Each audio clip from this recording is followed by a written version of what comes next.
It is Dave Lawrence, and thank you for joining us today. We're welcoming a very special guest to the show, guitarist Robben Ford. Robben is known as a highly respected and super talented guitarist who's got a wide range of experiences that populate his resume, all different kinds of genres of stuff, and that's probably why he's known as such an expert on the guitar. He's got a recent release, Purple House, came out last year. He's also on a recent album from this year from Bill Evans, The Sun Room.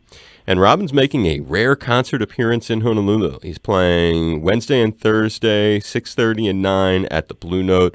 He's got stories to tell, too. Talk about diversity. Listen to some of the people that his skills have brought him together with. Joni Mitchell, Miles Davis, The Beatles' George Harrison, Grateful Dead's Phil Lesh, Bob Dylan, Michael McDonald, Greg Allman, Larry Carlton, and that's just some of the cats we'll try to extract some stories about as we welcome Robben Ford to All Things Considered right now. Aloha and mahalo, my brother. Thank you for doing this. Well, thanks a lot, Dave. Happy to be here. It's happy to have you on the show, and thank you for doing it. Before we get into these concerts and stuff, when was the last time that you were in Honolulu or Hawaii? Well, I indeed spent about a week there probably 15 years ago. Okay. And before that, I had been twice in the 70s. Okay, so it is a rare, so I had it right. It's a rare concert appearance here for you. Indeed, yeah. Mm-hmm. So you haven't played here, it sounds like, since the 70s, isn't it? Well, and indeed, I was there like probably early 90s, late 80s, early 90s. I did 2 or 3 shows there. And then came back once a little later on to have some vacation time there, which was fantastic. Right on, right on. Well, so then it's a good question to ask. Tell folks, because there's a lot of people curious about this, Robben. I was down at the post office the other day, and the guy behind the counter, Earl, was like, "Oh, I can't wait to see Robben Ford. Are you going to get him on the show?" And I hadn't had this. Oh, nice. I swear, it was just like that. I said, I don't have anything lined up, but I'm working on it. So there's a lot of interest in this. So give a little description of what's in store at your shows and who, if anybody, will be playing with you. Well, the band is indeed the group that did my last album, Purple House. We're playing music from Purple House, but also, a little bit from across my career, songs from the past. But I don't do a lot of that. I have a tendency to move away from things, and there's only a couple of things that have hung around from, long ago. So I like to keep it fresh. We'll play some songs that haven't been recorded. And there's a lot of variety, a lot of improvisation in the performances. Again, the group that did my Purple House record, which people can find, who those people are if they want to check it out online. And it's 2 guitars, bass, drums. That's the format. But a lot happens in there. Very versatile group. It's a versatile record, too. And the title, Purple House, what's that? Where does that come from? The record was recorded in a purple house. I did another record a few years ago called A Day in Nashville. You can imagine why. Yeah, no, I like that. Well, you sounds like you're very literal titling. Yeah, the gentleman who co-produced the record with me, Casey Wasner, he converted his home into a complete studio. I mean, it's a studio from top to bottom. And I wanted to record this record in that particular kind of environment. I wanted to be able to take my time, just walk away, come back. And when you're working in, major studios, like in Nashville where I live, quite expensive to make a record that way, man. So this made it a lot easier to really take my time. We spent about 4 months making that record. Spent a lot of time mixing and experimenting, which is something I had not really taken the time to do too much in the past.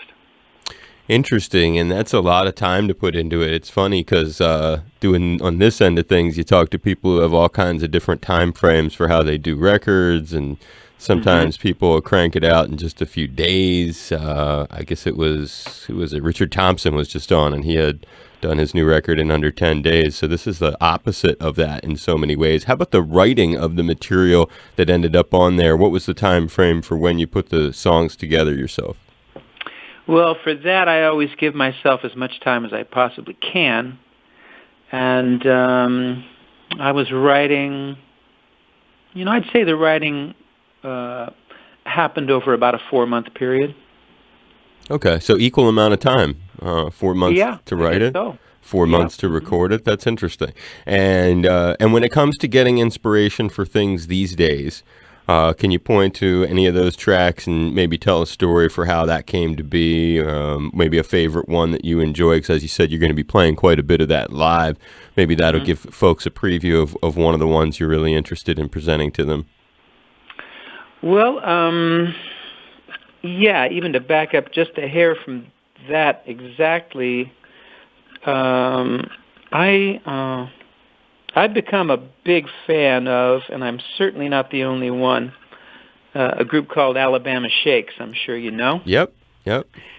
Brittany, I don't know her last name. I don't either, but I know the band you're talking about. So she is a force of nature, clearly. And the band is not necessarily the greatest bunch of players, but as a group, they just really have something, So I was actually inspired a lot by their last record called Sound and Color. I always record live, but I also have a habit of kind of bringing in ringer players, Like everybody in the group is kind of like a star on their instrument on their own. That's generally the way I like to make records. So there was a sense of, calling in the A-team. But, not that my group can't play, because they can. But it was more important to me to have a group vibe as opposed to a bunch of great musicians who came together for a couple of days and made a record. So that was important to me. The fact that we would take a lot of time so that I could flesh the songs out sonically, through production, relying on things outside of just the instruments themselves, which again has been my habit in the past. And over the years, my songwriting style has really evolved from, initially copying, what I grew up on, which I would say, a lot of influence would be from, rhythm and blues records. Curtis Mayfield was an influence. Stevie Wonder. I'm talking about in terms of songwriting in particular, Right. And so it started out very clear and simple boy meets girl blues type, Right. Boy hates girl. Boy separates from girl. Blues, kind of approach. And then, it kind of moved into a little broader themes, which that's where I would say, like, Stevie Wonder's influence kind of came in. You could talk about a variety of things rather than, kind of blues, which is man, woman, kind of things. So politics could even come into it. And so over time, the style developed more and more. And at this point, it's gotten a lot more metaphoric, in the lyric writing. Imagery has become kind of essential, in the way I write. Not quite as literal as it would have been in the past. So there's a song on the record called Willing to Wait. I assume you're familiar with the record, Dave? Yep, I've checked it out. Enjoy it. Has a nice sound to it. Yeah, there's a song called Willing to Wait. So you were asking about where the inspiration from a song came from, right? Yes. So, it's kind of like willing to wait is, willing to wait for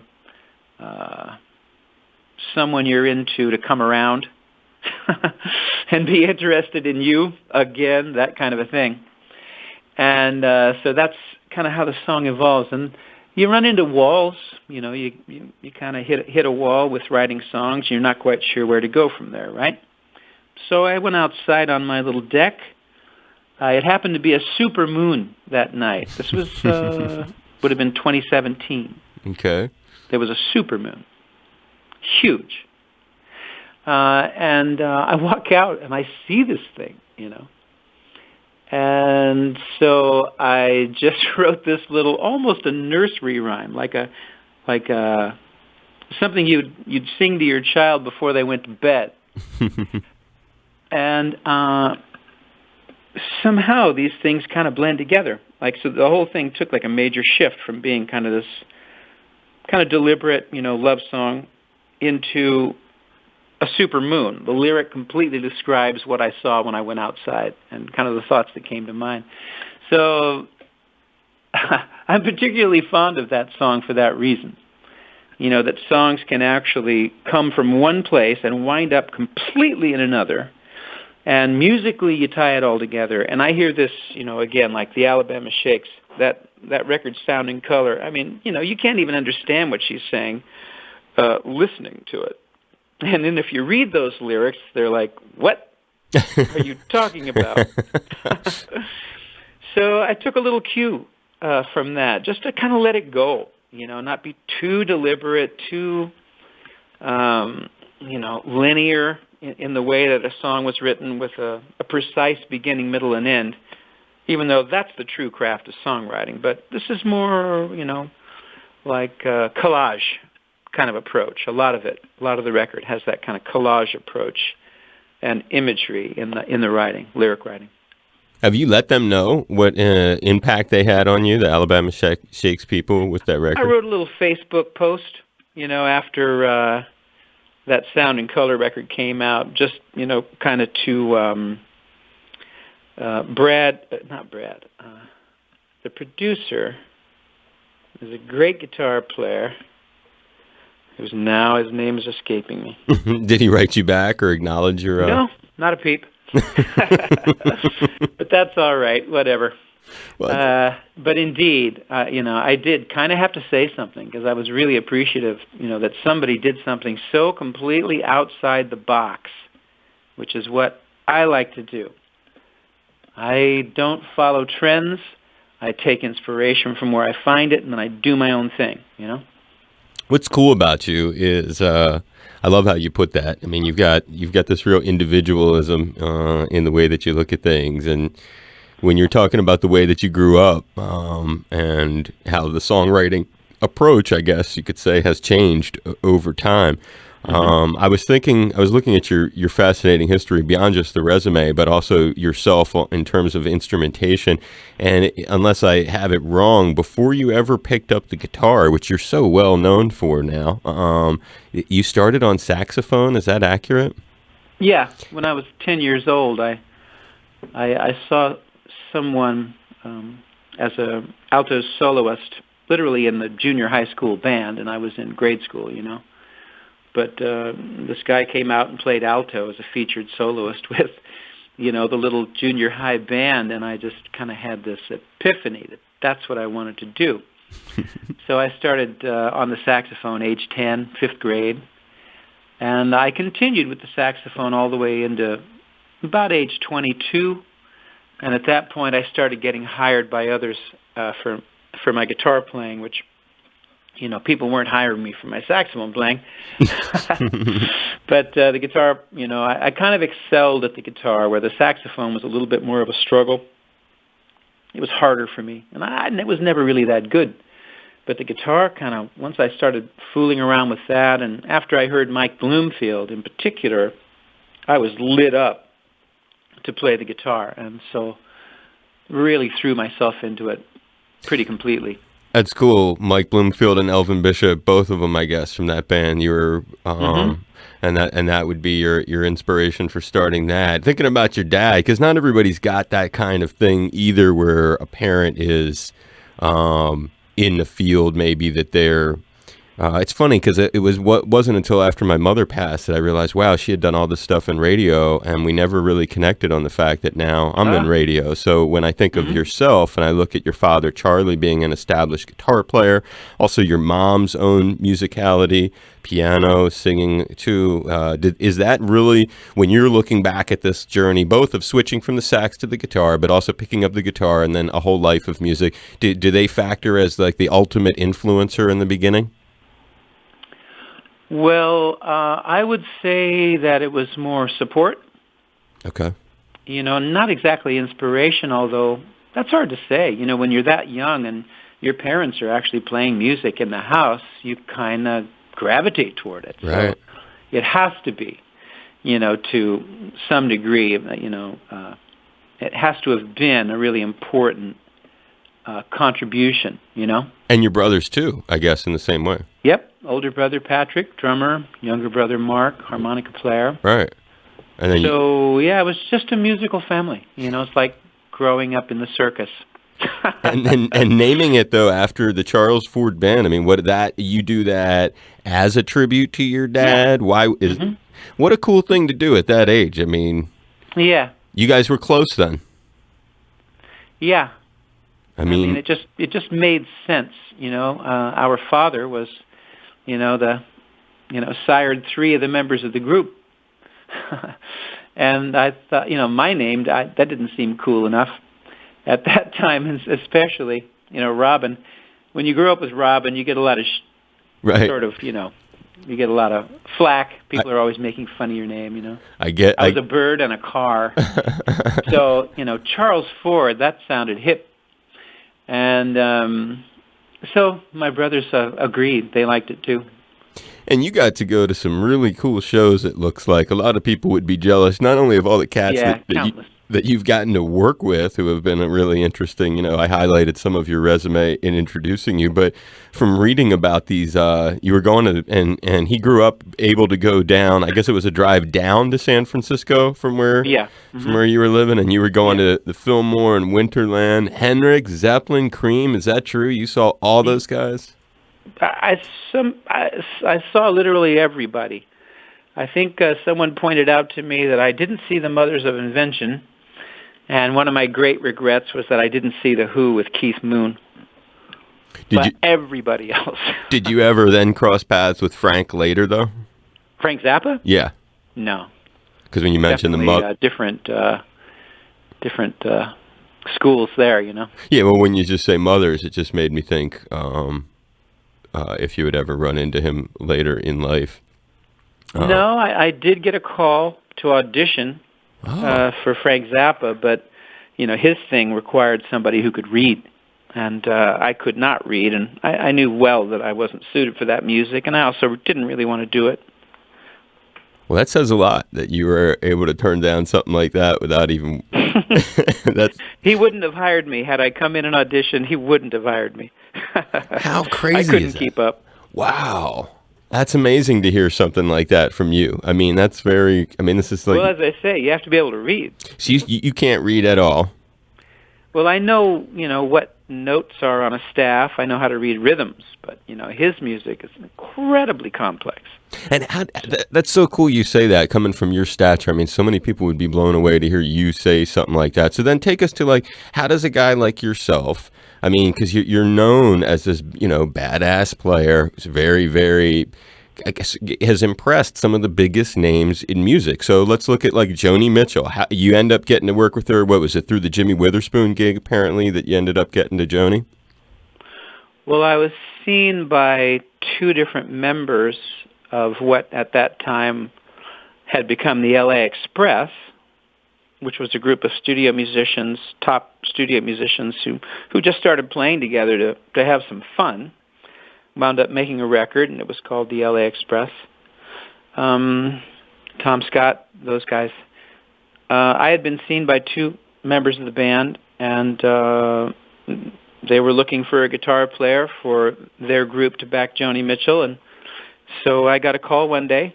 I was just leaving Jimmy Witherspoon, so it was amazing timing, like literally the day. Wow. I was leaving Jimmy Witherspoon, I got a telephone call from Tom Scott, whom I didn't know who he was, and I didn't know any of the guys in the LA Express.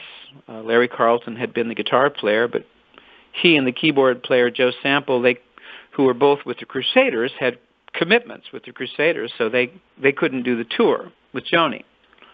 So they went looking for another guitar player and keyboard player.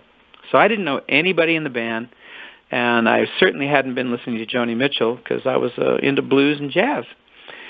So, Tom said, let me bring a couple of acetates by, which was the first LA Express album, and Court and Spark, and they neither had been released. They were acetates. And we listened to them together, and I was invited to come, play with the group, see if it was a nice fit. I went down, did that, and I was invited to do the tour. Just incredible. And at that time, I mean, now you look back at something like that, is that something you really are extremely grateful for, the fortuity and the timing? You're right, and especially back then in that time of when there wasn't even cell phones and stuff. I mean, talk about... Well, that just shows you how important cell phones are. Right. That's a good point. And you only did the one tour? What kind of No, I did also. It was 74. Right. That rolled into the George Harrison tour, and then 76 we were out again on the Hissing of Summer Lawns album.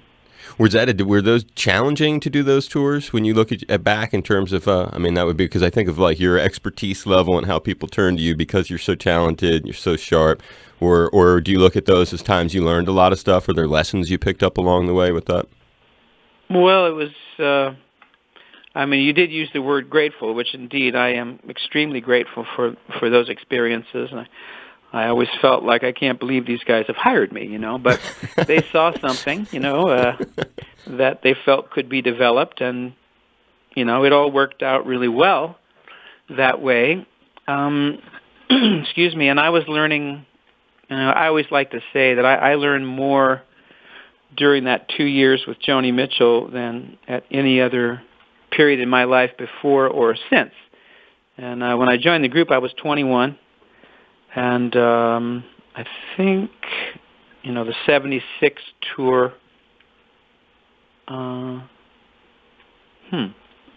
was 24, something like that. And so it was just an amazing time, and so many doors were open to me, and I got tremendous amount of exposure through that. It led directly to, a record deal with Elektra Asylum Records, and I did my first album for Elektra. Right, and when you'd have Russell and the gang backing you. Yeah, the group that became the Yellow Jackets later, Yeah, I've had him on. So it was a great beginning. Incredible. What's a great story that you from that time, since you hold it up so highly, the way you just described it with Joni? Uh-huh. Like, what's a great story when you look back at it? You say you learned more in those 2 years than just about, and you sound very, very grateful, which is cool, because not a lot of cats sometimes can appreciate all the good fortune that came their way, and you obviously do, which is maybe why people dig working with you so much. But is there a story that you remember from that fondly that you think, gosh, I can't believe what a great time that was in my life. We were such and such and playing this kind of plays, or... Well, honestly, I would have had to have thought about that a long time to come up with something on the spot. The whole thing,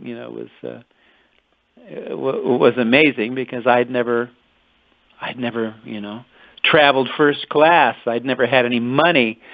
I had never played with great musicians, and I was spending a lot of time when we were off the road. I was staying with Tom Scott, the saxophonist with the group, reed player, with the group. And Tom was, not only a first-call studio musician, but also was writing for television. And, these guys were L.A. They were the cream of the crop of the Los Angeles studio scene. So I was living at Tom's whenever we were off the road, and he and I became very good friends. And, we spent a lot of time in his studio, him on the piano, me on guitar, me on the piano, him on saxophone. listening to Indian music, listening to Stravinsky. He turned me on to a lot of music at that time, particularly Indian music and Igor Stravinsky, Ravel. This was just, really mind and eye-opening, Right. for me. I get it. That fills out that multi-genre thing that, as I was saying, you're so known for. Not only your resume, but your listening habits too. My gosh, there's so many different things there. That cat was. I see why you'd be appreciative of that. How did you? And in the same year, it may have gone by people when you said it, but in the same year that you worked with Joni and have your eyes open like you're describing with that gig, you did the George Harrison gig, came at the same time, correct? Same year, basically. Yeah. Mm-hmm. How does one of the Beatles decide to hire you to be in his band, Robben? Well, we played in London for 2 nights, and Tom Scott, again, the reed player with the group, had done a record with Ravi Shankar and George Harrison for Dark Horse Records. It was George Harrison's label. Right. And Ravi Shankar and Friends, which was cut in Los Angeles with Indian musicians and LA studio musicians. Tom was kind of musical director of the Western band, and as opposed to the Eastern being the Indian band. Right. And so he was acquainted with George. He and George got along great, and George, asked him to put together the band for his 74 Dark Horse tour. And so he came to see us with Joni Mitchell in London. I met him there. We hung out that evening, and the next day went out to Henley-on-Thames and spent the day and way into the next morning out there. Recorded a couple of tracks, which were on the album, Dark Horse. And then he invited me to do the tour. So there I was, playing with Billy Preston and Jim Keltner and Willie Weeks and My gosh. Ravi Shankar. I mean, it was, pretty wild. Oh my God. 70s. So, very interesting times, and another rare opportunity that had its downside. It was a lot of chaos around that. Things were out of control in the 70s, man, in rock and roll.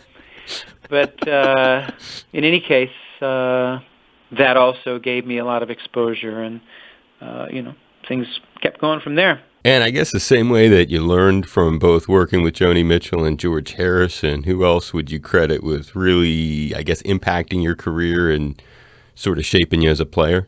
Jimmy Witherspoon, the blues singer. That was my first real crack into the like something beyond basically homespun, playing with my brothers, etc. Great blues singer, passed away 15 years ago, I think, something like that. But he got his start with Count Basie, so that was some roots. And then later, Miles Davis. That was 1986 when I worked with Miles, and that was a true honor, and also not exactly a learning experience per se, although I did pick up on a couple of musical devices that infiltrated my playing for a good while there, as a rhythm player and harmonically.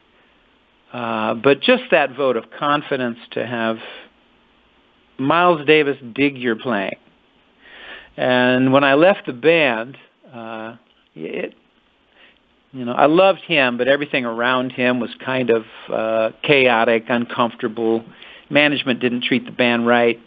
And I had just signed to Warner Brothers to do my Talk to Your Daughter album. So I left. And when I said goodbye to him after the last show, he just said, "If you ever want to come back, you just come back." So that was a big compliment. From him, big time. That was something. And so those are the things that I'm excited about, or proud of. Certainly the time with Joni Mitchell, that was awesome. Working with Jimmy Witherspoon, also to be able to have spent some time with one of the greats, historical greats, in the blues. And then basically there's no more important jazz musician than Miles Davis in jazz. You did a thing with Dizzy too, right? Well, I was on a thing that went to Japan. There was a group of, it was an amazing lineup. It was a big festival. I was part of a kind of an all-star band. Dizzy Gillespie had a group. Benny Goodman was on it with a group. Illinois Jacquette. It was ridiculous, actually.